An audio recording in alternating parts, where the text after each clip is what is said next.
mu izina ry'Imana ishobora byose,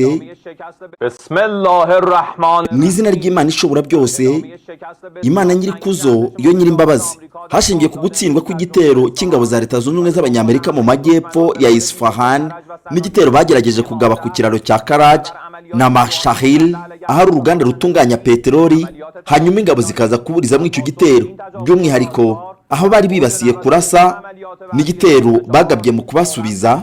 Mu gitero cyo gusubiza ibi bikorwa by'ubushotoranyi, mu bitero byo kubasubiza twahaye izina rya Operation True Promise 4 kuri kode ntagatifu twari twagihaye udahari amahoro abe kuri we. Nibwo twashyize mu bikorwa igitero cyo kwivuna umwanzi. Ni igitero cyo kwivuna umwanzi twagabye dufatikanije n'ingabo zacu zo mu mazi ndetse n'ingabo zirwanira mu kirere.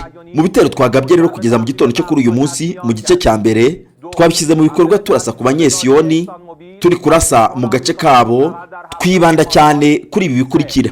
Icya mbere, igitero cya mbere twakigabye ku ruganda rutunganya igitoro cy'abanyesiyoni ahari indege za gisirikare ari nazo bakoresha cyane muri operasiyo zabo zo kujya kurimbura.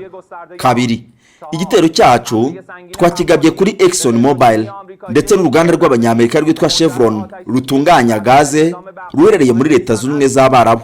Gatatu, igitero cya misile twagabye ku ruganda rw'Abanyamerika rutunganya igitoro ari nacyo ingabo za Leta Zunze Ubumwe z'Abanyamerika bakoresha ndetse n'igisirikare cy'ubutegetsi bw'abanyesiyoni mu bitero batugabaho mu buzima bwa buri munsi baturutse muri Ruweyisi muri Leta Zunze Ubumwe z'Abarabu. Naneho kandi bagabira ibitero by'umuriro mubona bagaba.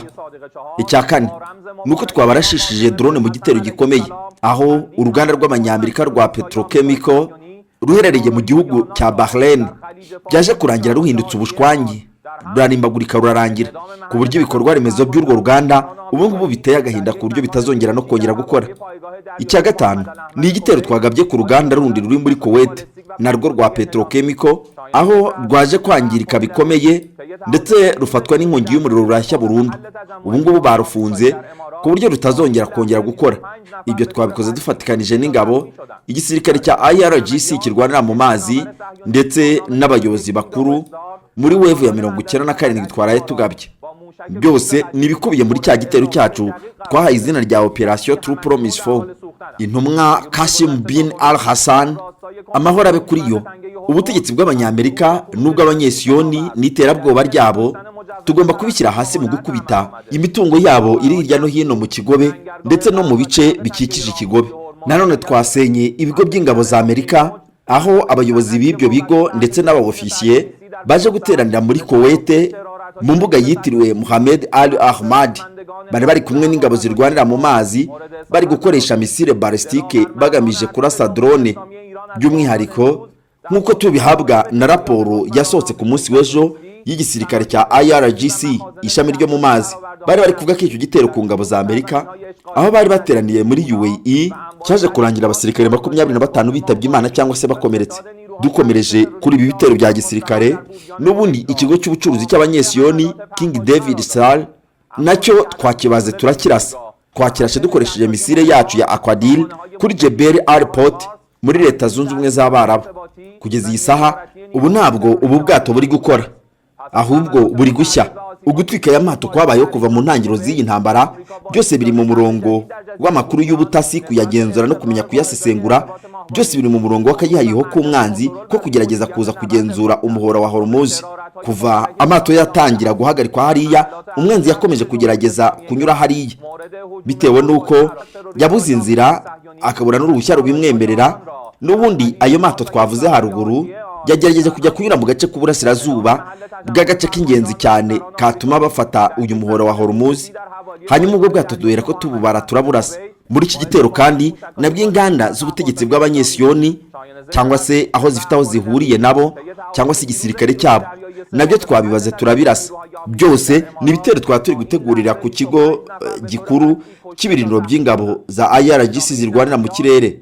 Muri iki gitero aho twaboneye ububi bw'ubutegetsi bw'Abanyesiyoni, tukabonera ubutwari bw'abagabo bo muri Repubulika ya Kisilamu ya Iran aho bagerageje gusubiza mu buryo bwa nyabwo ku Banyesiyoni n'Abanyamerika. Muri iki gitondo inganda zifite aho zihuriye no gutunganya igitoro, amatanki ahunitswemo igitoro ari mu majyepfo no mu bice byigaruriwe n'umwanzi hafi ya Dimona, ndetse n'ibikoresho byabo bafite, imitwe y'ingabo y'ibyihebe bya Leta Zunze Ubumwe z'Abanyamerika aho bari muri Bubian muri Kuwait. Izi nazo twazibaze turazirasa, twazirashe mu gitero cya drone.